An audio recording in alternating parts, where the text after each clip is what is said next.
Okay. Alright, so we can treat parallelograms just like rectangles when it comes to area. I said this in class already, but yeah.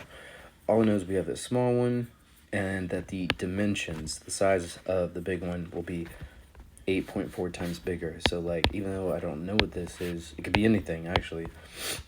I do know that I'm going to make that 8.4 times bigger. And I'm going to make this 8.4 times bigger, whatever that number is. And I have to figure out the area would be how many times larger, and the perimeter would be how many times larger. And so, like, the quick way to answer this is that, look, whenever we are doing perimeter of something, we're just adding everything. So we only need to multiply by 8.4 one time. But when you're doing area, oh wait, let me just put like adding right there. When we do area, we're doing multiplication. So if you think about it, it's like this is getting multiplied by 8.4. This is also being multiplied by 8.4. So it's getting multiplied by 8.4 two different times. Not 8.4 times 2, but 8.4 times 8.4. Or 8.4 squared. So the perimeter is just going to be 8.4 times larger. And then the area is going to be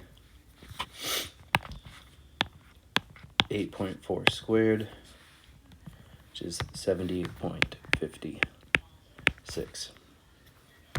Okay. Oh, this one. All right. Again, proportional. We have another one. Remember, origin. 0, 0. It can only have multiply or divide pattern. No add or subtract. What else? Also the y-intercept must be 0. Alright, so if I'm a student in my own class, if I follow everything I've told you how to follow, the way I would probably approach this is look at C and D first. So, if I see a table, add a table. See a table, add a table on decimals. So, and whenever I'm checking to see if something's proportional, you're going to want to enter all of those numbers in the table. So 1.4.25, 3, 12.75, and then 5 and 22 point.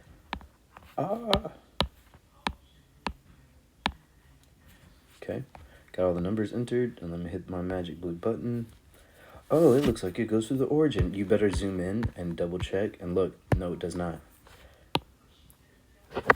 The y-intercept is at negative 0.52083, which could also be seen right there in the equation. And so, here, I'm going to actually write down what that was. That's 4 point. Did I type all that in right? I did not. Good catch.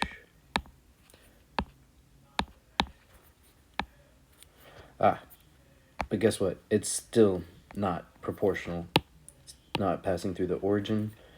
It still has a weird y-intercept. The slope is 4.5. The whole equation is y.4.5x. Now, if it just said this, that would be proportional. But since it's got this minus 0.416, whatever. Not proportional. Okay. Now I got to do letter D. So 1, 3, 4, 6, 8, 9. Okay, let me zoom out. It does not go through the origin. Make sure I typed everything right in. 1, 3, 4, 6, 8, 9. Okay, I did. It does not. So again, it's got that plus stuff at the back. No good. Not proportional. And so now it just comes down to reading the keywords. Using a coupon to purchase a bottle of apple juice. Okay, that's good. It's got the multiplication keyword, okay. And then it's got this reduced by $1. So already that's no good. The equation here would be 2.28x reduced by $1. So since it's got this at the back, it is not proportional, leaving A, our answer. Okay, 13. Okay, dilation. Remember, dilation is to make bigger or smaller, and it is always done with multiplication.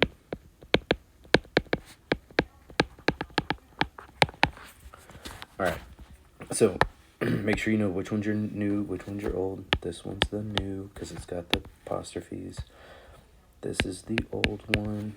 Okay, and it's always what do you have to do to the old to get to the new. All right, so it's obviously getting bigger. Okay, remember, since it's a dilation, it gets bigger or smaller with multiplication always multiplication. See if I can get rid of anything. This one says the old one is exactly the same as the new one. Don't forget, congruent means same size, same shape, same everything. It's equal, and that is absolutely false. Okay, triangle A says the old one was dilated by a scale factor of 1/3. This would actually make it get smaller, and that is not true. It got bigger. Yep, from here to here, it got bigger. So then maybe you look at this and go, well, look, right off the bat, I could see that, like, this is part of the old, this is part of the new. Well, since old is on top, the old would also have to be on top here, so already that is wrong. It's not matched up correctly, leaving us our answer C.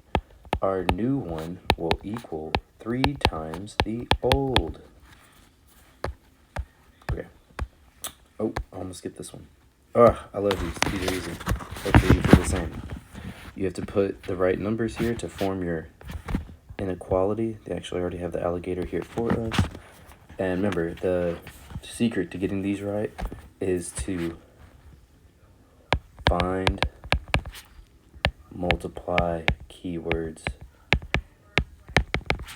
first. That's what you're going to want to do.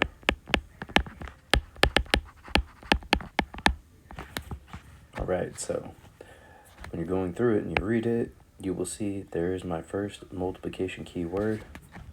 And the one that's got the multiplication keyword, the per, that is the number that gets the letter. So I already know the 65 cents goes here. And then the stuff that's next to it, plus 49. We'll go right there with it, since they're like together.